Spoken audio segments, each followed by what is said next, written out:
손톱 밑에 가시라는 말을 여러분 들으셨을 것입니다. 실제로 그 가시가 손톱 밑에 박혀본 경험이 있는 분은 실감하시겠지만은 그 작은 가시가 그 작은 손톱 밑에 박혀서 고통을 참 심하게 안겨주는 그런 일들이 있습니다. 손톱 밑에 있기 때문에 잘 빠지지도 않고, 그래서 바늘이나 뾰족한 곳으로 이렇게 밀어서 빼려고 해도 잘 빠질 기미가 보이질 않고, 또 손톱 밑에 살은 굉장히 여리기 때문에 그로 인한 그 고통이 아주 심하죠.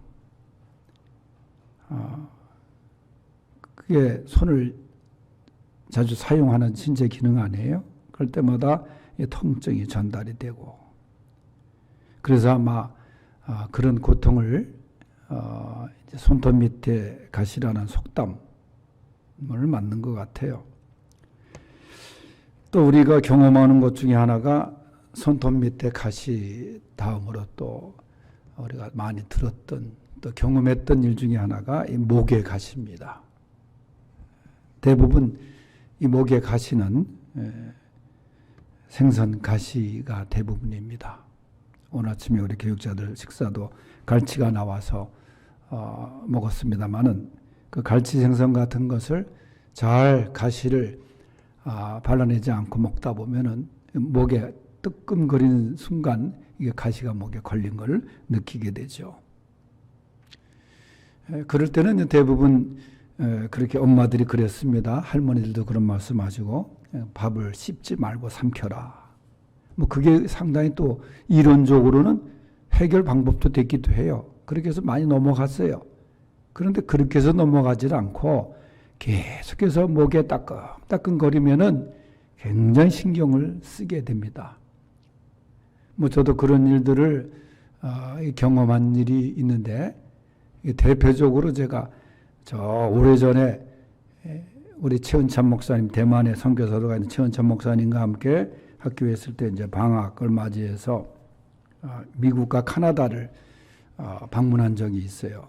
그런데 카나다에 제가 알고 있는, 주로 그 당시에 이제 여행은 아는 지인 집에 방문하는 게 여행 경비를 줄이는 거 아니에요? 그 집에서 묵고 식사도 하고. 그래서 제가 아는 권사님이 토론토에 사셔서 며칠을 거기서 묵게 됐는데, 권사님이 마지막 날 우리가 밴쿠버에 이제 최은찬 목사님 고모집에 가기 전에 식사 대접을 이제 아침을 먹고 떠나는데 그때 생선이 나온 거예요. 그날 맛있게 먹고 토론토 공항에서 이제 비행기를 타고 밴쿠버를 향해서 가는데, 그때부터 목이 안 좋은 거예요, 제가. 계속 가시가 걸려가지고 굉장히 따끔거리는데 이게 너무 불편한 거예요. 근데 토론토에서 밴쿠버도 몇 시간 가야 되거든요. 국내선이지만은. 이게 고통이 이만저만이 아닙니다. 옆자리에 앉아있는 그 최 목사한테 기도 좀 해달라고 할 정도로 이게 굉장히 심각한 거예요. 그래서 이제 승무원이 기내식을 갖고 왔는데 다른 걸 못 먹겠고 빵만 제가 옆에 빵까지 해서 빵을 그냥 씹지 않고 삼키면 넘어갈까 해서 했는데도 그게 안 넘어가는 거예요. 참 고통스럽고 신경 쓰이고, 그러다가 밴쿠버 공항에 거의 이제 비행기가 이제 이렇게 내리게 되면서 멘트가 나오고 하는데 비행기가 갑자기 덜컥 내려앉는 거예요. 하강하다 보니까.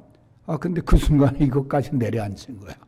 몇 시간 동안 고통을 안겨준 그 가시가 얼마나 감사한지 아마 여러분들도 지금까지 그 생선 가시로 인해서 아마 고통을, 괴로움을 당한 적이 있었을 것입니다. 그게 심하면 이비인후과 가야 됩니다. 그럼 이비인후과 가게 되면 입안에 마취라고 이제 핀셋으로 이비인후과 의사들은 그걸 잘 빼거든요. 이처럼 가시라고 하는 것은 내 육체에 그것이 박힐 때 말이죠. 참 고통스러워요. 그래서 그 가시가 이게 참 쉽게 빠지면 될 텐데 빠지지 않으면 더 그것이 괴롭기도 하고 말이죠. 그래서 오늘 말씀에 보면 말이죠. 이 가시가 이 사도 바울을 굉장히 괴롭혔다는 거예요. 자기 몸에 있는 육체의 가시가, 내 육체의 가시가 나를 너무 고통스럽게 하고, 그런데 이 사도 바울이 자기를 괴롭혔던 가시가 무엇이냐? 그건 성경에 자세히 기록은 하지 않았어요. 아마 생선가시는 아닐 거라고 봅니다. 그런데 이 가시로 인해서 사도 바울이 너무 고통스러워서 기도했다는 거예요. 하나님이 가시를 좀 빼주세요. 이 고통을 멈추어 주세요. 네? 학자들은 그래요. 성경학자들 중에는 이 사도 바울을 고통스럽게 한 가시가 뭐겠느냐 할 때에 그가 사도행전에 나오는 그 담메색으로 예수 믿는 사람들을 핍박하러 가는 길에 강한 빛으로 나타나신 예수님을 만나게 되잖아요. 그때 사도 바울이 눈이 멀게 됩니다. 그래서 앞을 보지 못해요. 아나니아에 가서 안수를 받고서 이제 눈이 떠지잖아요. 그때 그 심한 눈의 안질 같은 것을 알지 않았겠느냐. 그건 추정입니다만은 거기에 근거해서 얘기하는 거예요. 또 어떤 학자는 사도 바울이 그 간질을 알았다. 그런 학자의 설도 있습니다. 뭐 안질이든 간질이든 간에 하여튼 사도 바울이 분명히 육체의 가시를 통해서 고통을 받은 건 사실이에요. 또 고통이 그것이 그로 하여금 굉장히 괴로웠고 힘들었고 그래서 그가 기도했다는 거죠. 그런데 이 가시를 사도 바울은 뭐라고 얘기하냐? 나는 이 가시를 통해서 그 가시가 너무너무 무익한 가시였지만은 나에게 유익을 주었던 가시라. 그런 의미에서 말씀을 전합니다. 첫째, 사도 바울은 가시를 통해서 겸손을 배우게 되었습니다. 7절을 다 같이 한번 읽어보겠어요. 시작. 여러 계시를 받은 것이 지극히 크므로 너무 자만하지 않게 하시려고 내 육체의 가시 곧 사탄의 사자를 주셨으니 이는 나를 쳐서 너무 자만하지 않게 하려 하심이라. 아멘. 사람이 자만하고 거만하고 교만하게 되는 이유 중에 하나가 자기가 남들보다 뛰어나다, 우월하다고 하는 그것이 있을 때 그래요. 사도 바울은 당시 기준으로 생각해 보면은 뛰어난 사람이었습니다. 공부도 잘한 사람이었고, 가정적으로도 좋은 사람이었고, 또 율법적으로도 훌륭한 사람이었고, 자랑거리가 많은 사람이에요. 엘리트입니다. 그리고 로마의 시민권을 당시에 취득한 사람이에요. 그러니까 정말 사람들에게 정말 부러움의 대상이었습니다. 열심이었어요. 잘못된 열심이었지만은 또 그가 베냐민 지파로서 말씀드렸지만은 그 당시에 정말 당대 최고의 학문자인 가말리엘 밑에서 공부한 사람이에요. 완벽한 사람이에요. 상류층이고 특권층이라도 할 수 있어요. 여러분 원래 바울의 이름이 사울입니다. 사울의 뜻이 뭐예요? 큰 자란 뜻이에요. 그 이름처럼 정말 큰 사람으로 사울은 살아갔습니다. 그런데 신앙적으로는 그가 율법적으로는 뛰어났다고 했을지 모르지만은 그는 예수를 알지 못했어요. 잘못된 열심으로 예수 믿는 사람을 오히려 핍박을 했습니다. 그러다가 아까 말씀드린 대로 예수님을 만나게 되죠. 만나게 된 다음부터는 사도 바울이 완전히 변해요. 이전 것은 다 분토처럼 버리고 그리스도를 향하여 그리스도를 목표로 삼고 달려갑니다. 예수 믿은 다음에도 사도 바울이 얼마나 자랑거리가 부러움거리가 많은지 몰라요. 본문의 1절 말씀에 보면 말이죠. 12장 1절을 안 읽었지만 1절에 보면은 무익하나봐 내가 부득불 자랑하노니 내가 어쩔 수 없이 내가 자랑한다. 그것은 뭐냐? 나는 주의 환상과 계시를 본 사람인데 그러면서 2절부터는 내가 그리스도 안에 있는 한 사람을 아노니 이게 자기를 말하는 거예요. 자기를 지칭해서 말하는데 나는 14년 전에 셋째 하늘에 3층 천에 그 하나님의 신비한 은혜를 경험했다는 거예요. 그 은혜를 표현할 때 내가 몸 안에 있었는지 몸 밖에 있었는지 모를 정도로 얼마나 사도 바울이 그 은혜를 경험했으면 이런 표현을 했겠어요. 예? 그러니까 하늘나라의 경험을 하고 말이죠. 뭐 가끔 은사 집회 할 때 보면은 내가 입신을 해가지고 천국을 갔다 왔다 그런 사람도 있지만은 사도 바울이 그 천국의 경험도 다 하고 하나님의 음성을 듣고 말이죠. 그렇게 은혜를 경험을 했지만은 사도 바울이 뭐라고 얘기해요? 내가 하는 것보다도 내가 그리스도 안에 있는 한 사람을 안다. 그 겸손을 얘기하는 거예요. 말씀드린 대로 겸손한 사람, 그저 하나님께서 은혜를 주시고 하나님이 사랑하는 사람이 겸손한 사람 아니에요? 말씀드린 대로 또 누구나 자랑하고 싶은 심리가 있어요. 예? 그런데 사도 바울은 그렇게 자랑거리가 많은 사람이에요. 여러 가지로 세상적으로도 은혜적으로도. 그런데 사도 바울이 말해요. 나에게 가시가 이렇게 있는 것은 나를 쳐서 자만하지 않게 교만하지 않게 하심이라 그렇게 말합니다. 그러니까 사도 바울이 항상 하나님 앞에 겸손해야 된다. 겸손한 사람이 되어야 된다. 그런 걸 가르쳐주고 있는 거예요. 시편 1편에도 복 있는 사람은 교만한 자리에 앉지 아니하고 그랬습니다.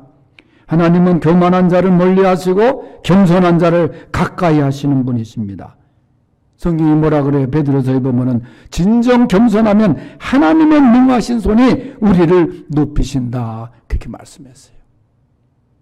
여러분, 겸손한 자 하나님께서 쓰시는 자입니다.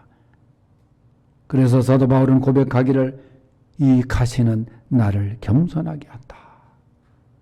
두 번째는 가시를 통해서 기도하게 한다는 거예요. 8절 말씀을 다 같이 읽어보겠어요. 시작. 이것이 내게서 떠나가게 하기 위하여 내가 3번 죽기 간구하였더니. 여러분, 이 말의 의미가 뭡니까? 사도 바울도 인간이기에 가시가 주는 고통이 너무 힘들었습니다. 그래서 3번 간절히 간구했습니다. 주님께 기도했다 그랬어요. 주님, 내가 너무 아픕니다. 힘듭니다. 여러분, 3번이라는 숫자가 뭐 사도 바울이 3번만 했겠습니까? 그만큼 간절히 기도했다는 거예요. 그런데 여러분, 이런 기도가 사도 바울에게 이런 가시의 고통이 없었다면 나올 수가 없었던 기도입니다. 이 육체의 가시가 사도 바울에게 고통을 안겨주었지만은 간절한 기도를 낳게 한 겁니다. 그 기도를 통해서 자신을 돌아보고 회개하고 회개를 통해서 주님의 뜻을 경험하게 된 거예요.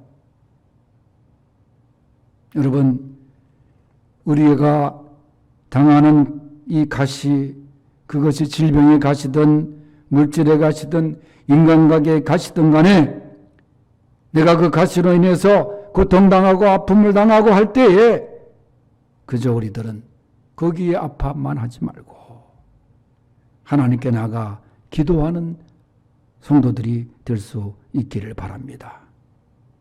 그리고 우리가 그럴 가시의 고통도 기도로 나가야 되지만은 우리가 적당한 가시가 올 때 그걸 깨달아야 돼요. 적당한 가시로 우리를 찔러주실 때 우리가 회개하고 말이죠. 그래서 이 가시를 통해서 사도 바울은 회개하고 가시를 통해서 기도하게 되었다. 가시를 통해서 주님의 뜻을 발견하게 되었다는 거예요. 세 번째, 가시를 통하여 강한 은혜를 경험한 바울입니다. 9절과 10절을 다 같이 읽어보겠어요. 좀 길지만 시작. 나에게 이르시기를 내 은혜가 네게 족하도다. 이는 내 능력이 약한 데서 온전하여짐이라 하신지라. 그러므로 도리어 크게 기뻐함으로 나의 열악한 것들에 대하여 자랑하리니 이는 그리스도의 능력이 내게 머물게 하려 함이라. 그러므로 내가 그리스도를 위하여 약한 것들과 능력과 궁핍과 박해와 공고를 기뻐하노니 이는 내가 약할 그때의 강함이니라. 아멘. 사도 바울의 마지막 고백입니다. 가시를 통한 고백입니다. 하나님은 때때로 우리에게 가시를 통해서 약하게 하신 다음에 하나님의 강한 손을 펼치신다. 그런 고백이에요. 여러분, 병들고 약한 자식에게 부모의 관심과 사랑에 더하는 것처럼 하나님의 자녀가 가시, 아픔과 고통으로 신음하고 호소할 때 강한 하나님의 도우심이 임하는 것입니다. 바울이 가시를 통해서 주님만 의지하기로 결심합니다. 10절에 그러므로 내가 그리스도를 위하여 그렇게 말해요. 예? 그리스도를 위하여. 사실 사도 바울은 자기에게 주어진 이 가시 아픔 고통 속에서 자신과는 비교할 수 없는 주님의 가시를 본 거예요. 십자가의 가시를 본 거예요. 예? 주님의 이마를 찢은 가시 면류관, 손과 발과 옆구리를 꿰뚫었던 그 뾰족하고 날카로운 창자국을 사도 바울은 바라본 거예요. 예? 여러분, 우리가 아무리 크고 고통스러운 가시를 경험한다고 해도 예수님의 가시의 고통과는 비교할 수 없는 것 아닙니까? 바울이 그것을 바라보았기 때문에 자신의 가시의 아픔과 고통도 감수하고 고통 뒤에 있는 그리스도의 면류관을 바라보면서 내 약함, 그리스도를 위한 고난도 그리스도를 위한 삶이라면 제가 걸어가겠습니다 하는 위대한 결의를 여기서 다집니다. 그러면서 그는 그리스도를 위하여 내 가시를 감수하며 살겠다 하는 고백을 하는 거예요. 여기서 내 은혜가 내게 족하도다. 이 주님의 음성을 그는 감사히 받습니다. 내 능력이 약한 데서 온전해집니다. 우리가 약할 그때의 강함이니라. 이 사도 바울의 역설적인 이 진리의 말씀을 우리가 경험해야 돼요. 나를 약하게 하신 다음에 강하게 임하시는 하나님의 손길 말이죠. 야곱이 야복강가에서 환도표가 부러지고 말이죠. 약하게 만든 다음에 하나님의 역사가 일어나지 않았습니까? 내 은혜가 내게 족하도다. 저는 내 은혜가 내게 족하도다 하는 말씀을 읽으면서 미즈노 겐조라고 하는 일본의 날 때부터 뇌성마비로 고통을 안고 태어난 한 사람의 그 우리나라의 그 송명희 시인 같은 일본의 시인이 있습니다. 이 어머니가 이 달력 뒷면에다 글자를 해가지고 아들에게 그 할머니 아들이 고개를 끄덕이면서 이 문자를 읽으면서 이제 시를 쓴 사람이 이 미즈노 겐조인데, 그가 쓴 시 중에 고통이 없었더라면 하는 시가 있어요.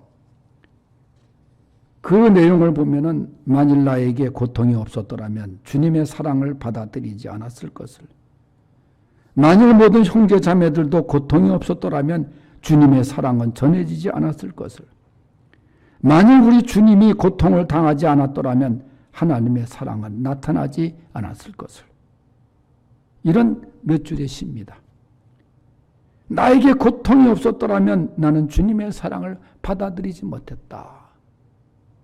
그가 이미 세상을 떠났습니다마는 놀라운 시의 찬양의 고백입니다. 말씀을 마무리합니다. 여러분, 누구에게나 가시가 있어요.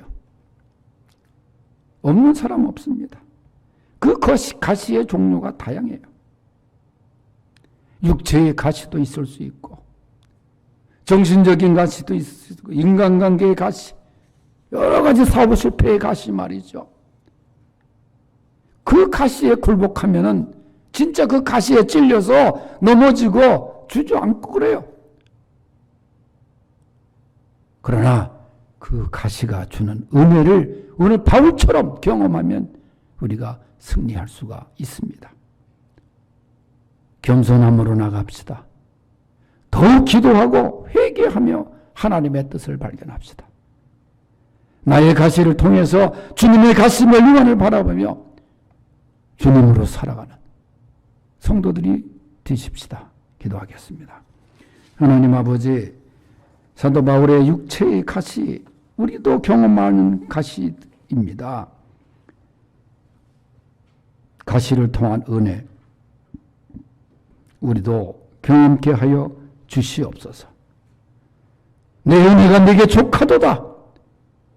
주님의 음성을 듣고 체험하며 나가는 우리 성도들 되게 하여 주시고,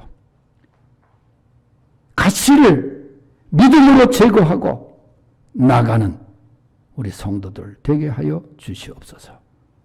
예수님의 이름으로 기도하옵나이다. 아멘.